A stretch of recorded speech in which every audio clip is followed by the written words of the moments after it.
बिस्मिल्लाहिर्रहमानिर्रहीम अस्सलाम वालेकुम। नाजरीन, रियासत पाकिस्तान में गुज़श्ता 3-4 दिन से जो तमाशा लगा हुआ है, जो तोड़ फोड़ और रियासत पाकिस्तान को यरगमाल बना रखा है पाकिस्तान तहरीक इंसाफ की तरफ से, तो उसका क्या सलूशन हो सकता है और मौजूदा सूरत हाल पर जो पीडीएम जमातें हैं उनका क्या नज़रिया है, तो इस सारी चीज़ पर गुफ्तगू करने के लिए आज हमारे साथ पीपल्स पार्टी के रहनुमा मलक आसफ याकूब साहब मौजूद होंगे। तो उनसे गुफ्तगू करते हैं कि इसके क्या कानूनी और आइनी पहलू हैं और इसके अलावा जो मौजूदा सूरत हाल है इसका क्या हल हो सकता है। जी सर, वेलकम करते हैं आपको अपने इस चैनल में। तो ये बताइए कि ये जो 3-4 दिन से रियासत पाकिस्तान को यरगमाल बनाया हुआ है, क्या कहेंगे इस हवाले से? देखें, सबसे पहले जो रियासती रिट है उसको चैलेंज किया गया है पाकिस्तान तहरीक इंसाफ के शरपसंद वर्कर्स की तरफ से। तो पाकिस्तान पीपल्स पार्टी इसकी शदीद मजम्मत करती है और रियासती रिट बहाल करने के लिए रियासती इदारों को जो है वो आगे आने पड़ेगा। और इस वक्त जो सूरत हाल है, आप थोड़ा सा इसकी बैक पे चले जाएं। पाकिस्तान पीपल्स पार्टी ने लाशें जो है कंधों पर उठाई हुई थी शहीद बेनज़ीर भुट्टो की। तो उस वक़्त भी आसिफ अली ज़रदारी ने सियासी मैच्योरिटी का मुज़ाहरा करते हुए जो है वो पाकिस्तान खप्पे का नारा लगाया और रियासत की रीढ़ को बहाल करवाया। तो पाकिस्तान पीपल्स पार्टी ने इससे ज़्यादा क्या हो सकता है कि पाकिस्तान पीपल्स पार्टी ने एक दहाइयों से सियासत में है और हमारे वर्कर्स से लीडर्स तक जो है वो हमेशा गिरफ्तार भी हुए हैं और शहादतें भी हुई हैं, लेकिन हमने कभी रियासती रेट को इस लेवल पर चैलेंज नहीं किया जिस लेवल पर तहरीक इंसाफ के शरपसंद अनासर ने कर दिया है। तो अब रियासत को इस पे सोचना चाहिए कि इस जो अभी टीएलपी ने इनके साथ किया था, जो टीएलपी के साथ हुआ या टीएलपी ने इनके साथ किया था, उनको बैन कर दिया गया था, वो तो इसके मुकाबले में कुछ भी नहीं था। तो अब रियासत को ये सोचना चाहिए कि हमारे जो रियासती मफादात हैं वो किससे रिलेटेड हैं और रियासती इदारों को इन पे ज़बरदस्त किस्म का जो है वो एक्शन लेना पड़ेगा।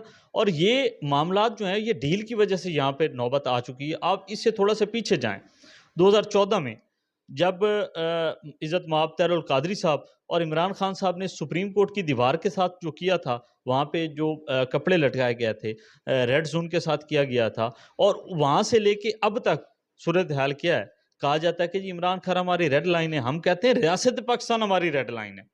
तो ये जो कुछ हुआ है हम इसकी शदीद मजम्मत करते हैं और हम मुतालबा करते हैं कानून नाफिज करने वाले इदारों से, रियासत पाकिस्तान से, कि ये जो कुछ भी हो रहा है इसकी जो है वो भरपूर जो है मजम्मत भी की जाए और जो कानूनी ऑप्शंस हैं उन पर भरपूर जो है वो अमल दरामद होना चाहिए। आप ये देखें, रेडियो पाकिस्तान किसका था?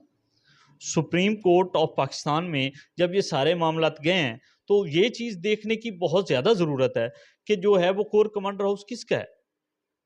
ठीक है, अब आप ये देखो, आप और मैं, हम समेत कोई भी रियासती आदमी कोर कमांडर हाउस के बाहर या जीएचक्यू के बाहर 2 सेकंड गाड़ी रोक के मुझे दिखा दे। लेकिन क्यों ऐसा हुआ? अब कुछ लोग ये कह रहे हैं कि ये बलवाई हैं। नहीं, बलवाई होता है सडन कोई चीज़ जो है वो बंदा करता है। तो ये तो एक प्लानिंग थी। प्लानिंग के साथ ये सब कुछ हुआ है। आप ये देखें कि इनके जो व्हाट्सएप ग्रुप है, वहाँ से बाकायदा जो है वो बताया गया कि जी आप वहाँ पे जाएँ। यास्मीन राशिद साहिबा और बाकी जो लीडरान हैं उन्होंने बताया कि जनाब वहाँ पे चले जाएँ। अब आप ये देखें, कोर कमांडर हाउस में जाते हुए ये जो मुज़ाहिरीन थे या ये जो बलवाई थे या ये जो दहशतगर्द थे या ये जो शरपसंद थे, जो भी आप इनको नाम दे लें, वहाँ पे रास्ते में क्या कोई इमारत नहीं आई? क्या इन्होंने रास्ते में किसी इमारत को टारगेट किया है? सिर्फ़ उसी इमारत को जाके टारगेट करना।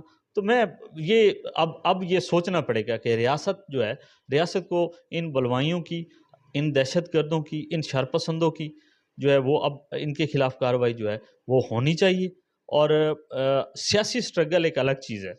आप ये देखें, बिलावल साहब ने जो है वो लॉन्ग मार्च किया, एक गमला तक नहीं टूटा। पूरे पाकिस्तान में फिरे हैं ना आप। ठीक है, पाकिस्तान पीपल्स पार्टी को क्या नवाज़ शरीफ साहब नहीं अरेस्ट हुए थे? क्या मरियम बीबी नहीं अरेस्ट हुई थी?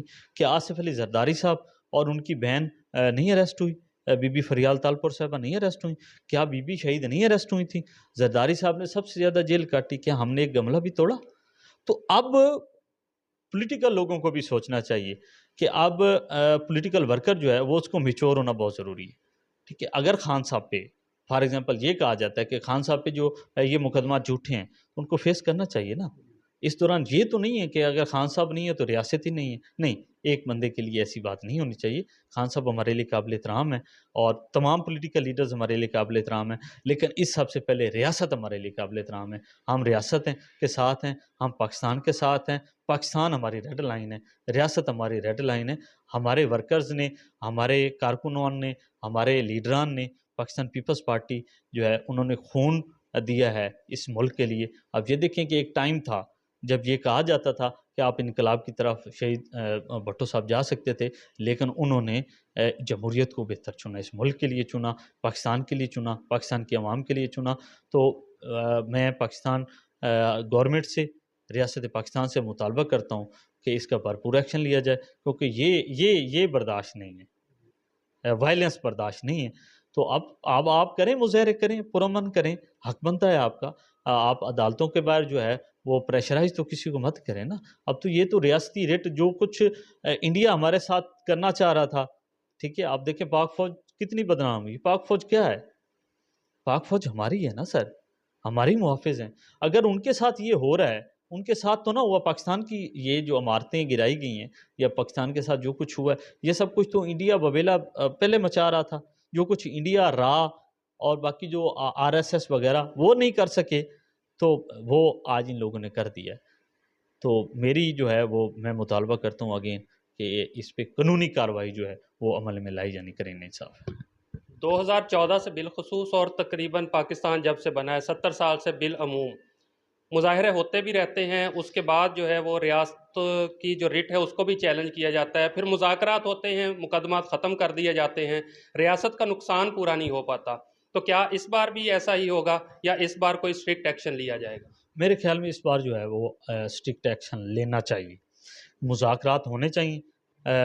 सियासत में कभी भी दरवाज़े बंद नहीं करने चाहिए। पाकिस्तान पीपल्स पार्टी बुलेट की नहीं, बैलेट की पैदावार है और पाकिस्तान पीपल्स पार्टी बैलेट पे यकीन रखती है, बुलेट पे नहीं। तो अब जो है वो रियासत को जो है वो ये रियासत को अब सोचना पड़ेगा कि अब सियासत होनी चाहिए, लेकिन ऐसी नहीं होनी चाहिए कि रियासती दाँव पर लगा दी जाए। ठीक है? तो स्ट्रिक्ट एक्शन होना चाहिए, क्योंकि यहाँ पे बात मुज़ाहरों की नहीं है, यहाँ पे बात रियासती अमलाक को नुकसान पहुँचाने की है, रियासत को नुकसान पहुँचाने की है। तो जो है वो रियासत तो सबसे काबिल एहतराम है ना जी, पाकिस्तान है तो हम हैं, पाकिस्तान है तो खान साहब हैं, पाकिस्तान है तो सब कुछ है। अगर हमने रियासत को ही दाँव पे लगा देना है, तो फिर तो आप खुद समझदार हैं, फिर इनमें, तालिबान में और बाकी लोगों में क्या फ़र्क रहा? लास्ट इनकी हुकूमत में टीएलपी ने भी यही काम किया था, तो उन पर जो बैन लगाने की इन्होंने कोशिश की थी, हुकूमती सतह पर तो बैन लग गया था, बाद में फिर वो इम्प्लीमेंट नहीं हो सका था। तो क्या आज पीटीआई भी उसी नहज पे पहुंच चुकी है कि उस पर भी बैन लगा दिया जाए? मेरा ख़्याल में ये मेरी ज़ाती राय है कि उनको आप ये देखें कि टीएलपी जो है वो इससे बहुत कम थी। क्या टीएलपी ने कोई रेडियो पाकिस्तान जो है वो उसको जलाया?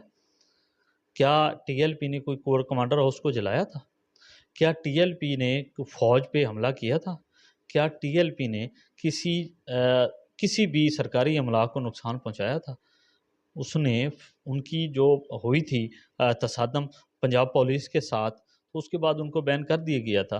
तो मेरे ख़्याल में इतना लाडला नहीं बनाना चाहिए। अब बैन तो रियासत लगाए ना लगाए, लेकिन हम ये मुतालबा ज़रूर करेंगे कि जब वायलेंस इस लेवल पर चला जाए, तो उस वायलेंस को कंट्रोल करने के लिए तमाम तर इक़दामात बरोए कार लाना रियासत की ज़िम्मेदारी है। और रियासत को कानून के तहत इन सारी चीज़ों को जो है वो डील करना पड़े। सुप्रीम कोर्ट में खान साहब का एक बयान जो है वो यहाँ पे डिस्कस करना चाहूँगा कि उन्होंने कहा कि मुझे तो पता ही नहीं है कि ये क्या होता रहा है। खान साहब की ज़रा तकारीर पीछे से उठा के देखें कि वो क्या कहते रहे हैं। और खान साहब के साथ जो उनका उनका सोशल मीडिया है और उनका जो बाकी सारा सेटअप है, जो शाह महमूद कुरैशी साहब और यास्मीन राशिद साहबा और वो मियां असलम साहब और बाकी जो लोग हैं, उनके बयानात आपके सामने हैं, वीडियो बयानात मौजूद हैं। खान साहब जब अरेस्ट होने जा रहे थे, तो उससे कबल ही की उनकी जो है वो वीडियो, वो आप देख लें कि उन्होंने क्या किया है, कारकुनों को उन्होंने किस लेवल तक उकसाया। और आप उससे पीछे चले जाएँ, बनी गाला, उस बनी गाला कह रहा हूँ, ज़मान पार्क में पुलिस के साथ क्या हुआ था, ठीक है? उससे और पीछे चले जाएँ, ठीक है? ये इससे कबल जी वो जो मैं आपको 2014 की बार-बार एग्ज़ाम्पल दे रहा हूँ, ये माइंड उस वक़्त के बाज़ी हो चुके थे कि ये करना क्या चाह रहे हैं। लेकिन रियासत जो है वो रियासत हमारे लिए काबिल-एहतराम है, रियासत के बगैर हमारा वजूद नामुमकिन है। अब रियासत को दाँव पे लगाने नहीं देंगे हम, ये बात क्लियर है। रियासत रियासत है तो हम हैं। ये बात जब तक समझ में नहीं आएगी, तब तक सियासत नहीं होगी। ठीक है? तो मैं बिल्कुल मेरा ज़ाती ये ख़्याल है कि इन तमाम हालात के बाद इनको बैन किया जाना चाहिए। बिल्कुल जी, आपने मलक आसफ़ यकूब रहनुमा हैं पाकिस्तान पीपल्स पार्टी के, उनकी गुफ्तगू सुनी। उनका यही कहना है कि रियासत को अपनी रिट जो है, जो चैलेंज की गई है, उसको बहाल करना बहुत ज़रूरी है। क्योंकि सियासत में एहतजाज भी चलते हैं, जमहूरियत में एहतजाज भी चलते हैं, लेकिन रियासत के इदारों पर, फ़ौज पर, अदलिया पर, पार्लियामेंट पर हमले कभी भी नहीं किए जाते। लेकिन पीटीआई की तरफ से ये जो माइंडसेट है 2014 के धरने के बाद ये शुरू हुआ, जो इस नहज तक पहुँच चुका है। तो ज़रूरत इसी अमर की है कि तमाम हालात व वाक़यात को देखते हुए मुकम्मल इन्वेस्टिगेशन के बाद अगर पीटीआई इस नहज पर पहुंची है, अगर उन्होंने इस हद तक कानून की खिलाफ वर्जी की है, तो उसको सियासी जमात की बजाय एक दहशतगर्द जमात करार देकर उसको बैन किया जाना ज़रूरी है, ताकि रियासत पाकिस्तान अपना वजूद बरकरार रख सके। जी।